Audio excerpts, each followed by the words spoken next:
efsanesin efsane. Senin olduğun yerde Messi falan hikaye.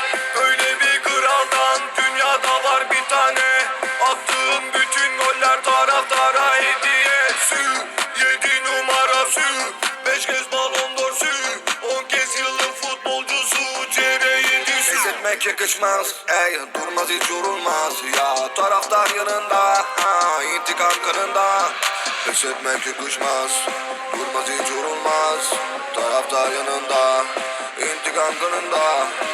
Dünyanın en klası 37 yaşında. Seni insanlar bulsun gözyaşında. Benim hikayemde olamaz hiç kimse efsane. 3 tane Ronaldo var, Messi'den bir tane. 10 numara sırtında, hedefte her kale. Gözümde senden değerli Sadio Mane. 7 kez balon d'Or, bu senin için zor. Üzülme Ronaldo, efsanedir Leo. 22 gol kralı, 10 İspanya kupası.